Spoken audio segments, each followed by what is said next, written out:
Orville Richard Burrell was standing in the harsh, unforgiving sands of the Iraqi desert during the intense and terrifying days of Operation Desert Storm, surrounded by the deafening roar of heavy artillery fire and the constant, suffocating reality of a major global conflict. He was far away from the vibrant, music-filled streets of his homeland, and even further away from the life he had secretly dreamed of building. At that exact moment, wrapped in the uniform of the United States Marine Corps, nobody looking at him could have possibly predicted that this young, exhausted field artilleryman was destined to become one of the most recognizable and successful music icons on the face of the earth.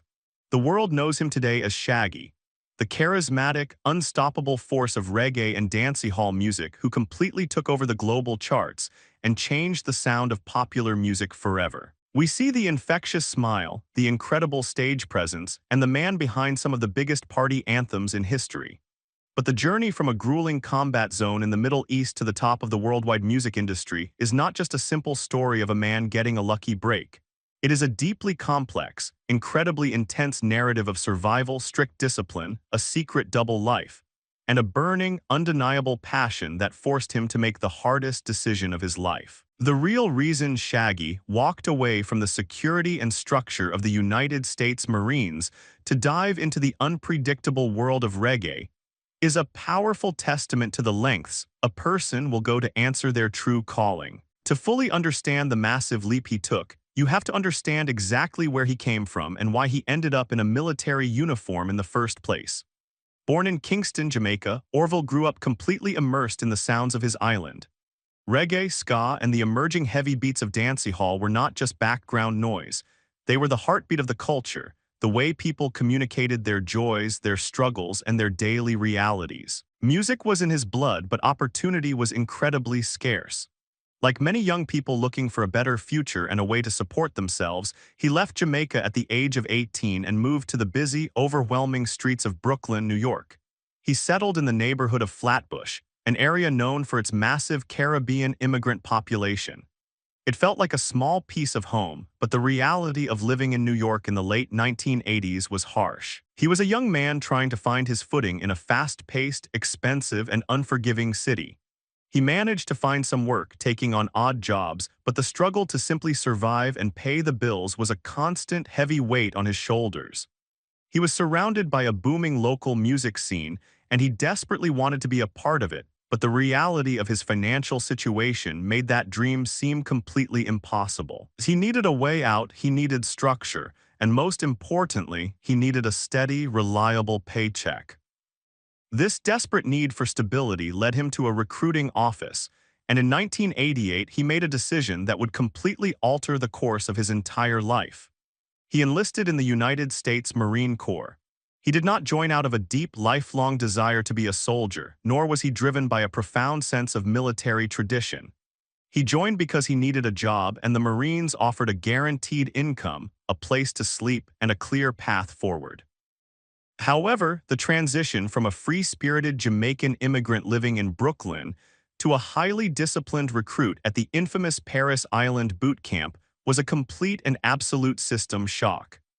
The Marine Corps is entirely designed to break down your individuality and rebuild you as a functioning part of a massive, highly obedient unit. For a young man whose mind was constantly filled with melodies, rhythms, and creative ideas, the strict, unyielding, and aggressive environment of military training was incredibly suffocating. He was pushed to his absolute physical and mental limits daily. Every single aspect of his life was controlled, from the way he tied his boots to the way he spoke to his superiors. But rather than breaking under the immense pressure, he adapted. He learned the value of intense discipline, the importance of showing up on time, and the sheer power of pushing past what you thought were your breaking points. He was assigned the military occupational specialty of a field artillery cannon crewman, and he was placed in the 10th Marine Regiment. It was incredibly hard, dangerous, and loud work, requiring massive physical strength and total focus. But even in the middle of this rigid military structure, the music inside him refused to stay quiet. In fact, in a strange twist of fate, the very environment that was meant to turn him into a perfect, uniformed soldier actually helped him discover the signature sound that would later make him famous. During long, exhausting marches and grueling physical training sessions, drill instructors would loudly call out cadences, using deep, projected rhythmic voices to keep the troops moving in perfect time. Shaggy, trying to find some humor and relief in the harsh environment, began to mock and imitate the deep, booming voices of his commanding officers. He would project his voice from his chest, making it sound unnaturally deep, authoritative, and rhythmic. He did not realize it at the time, but he was literally training his vocal cords and developing the exact vocal tone that would eventually become his trademark dancehall style. The voice that would later command millions of people to dance on dance floors around the world was originally born out of a coping mechanism to survive military marching drills. It is an incredible truth that his greatest musical weapon was forged directly in the fires of Marine Corps discipline. The reality of his military commitment took a massive, serious turn in 1991 when his unit was deployed to the Middle East for Operation Desert Storm. Suddenly, the military was no longer just a strict job that paid the bills. It was a matter of life and death. He found himself in the middle of a brutal, terrifying conflict. The conditions were miserable, the fear was constant, and the reality of human mortality was staring him right in the face every single day. Being in a war zone changes a person on a fundamental psychological level. You see things you can never unsee, and you realize exactly how fragile and incredibly short life truly is. For Shaggy, standing in that desert, surrounded by the destruction of war, a profound realization washed over him. He realized that if he could survive this terrifying ordeal, if he could make it back home alive, he could not afford to waste another single second of his life not doing what he truly loved. The war stripped away all of his hesitations and fears about failing in the music industry. The fear of releasing a bad song or facing rejection from a record label seemed absolutely ridiculous compared to the fear of incoming artillery fire. The trauma and the intensity of the Gulf War ignited a massive, unstoppable fire inside him. He made a silent promise to himself right there in the combat zone that when he returned, he was going to give everything he had to his music, no matter the cost, no matter the risk, and no matter what the military authorities had to say about it. When he finally returned to the United States after surviving the war, he was stationed at Camp Lejeune in North Carolina. He was still a full-time, active-duty Marine, but his mind and his soul were completely focused on reggae music. This is when the most intense and stressful chapter of his life began. He started living a highly dangerous, exhausting secret double life. From Monday to Friday, he was Corporal Burrell, waking up before the sun, running miles in combat boots, following strict orders, and maintaining the highest standard of military discipline. But the second the weekend arrived, he transformed completely. He would jump into his car and make the grueling, exhausting drive from the military base in North Carolina all the way up to Brooklyn, New York.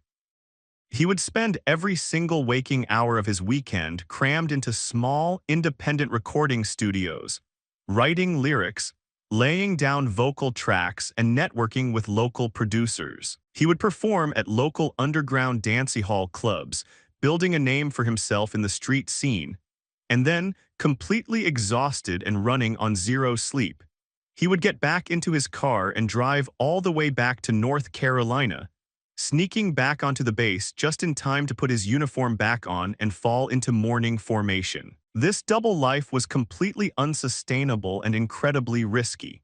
The Marine Corps demands absolute 100% dedication, and they do not look kindly on soldiers who are distracted or dividing their energy. Shaggy was pushing himself to the absolute limit of human endurance, and inevitably the cracks began to show. His commanding officers started to notice that he was constantly tired, distracted, and occasionally bending the rules. There were times when his dedication to his music directly clashed with his military duties. He would sometimes sneak off the base when he wasn't supposed to, or try to hide his weekend trips from his superiors.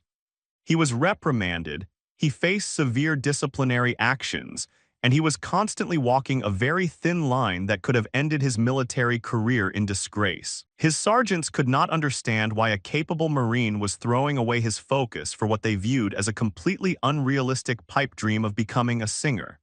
They tried to force him to choose, applying massive pressure to make him abandon the music and focus entirely on his military career.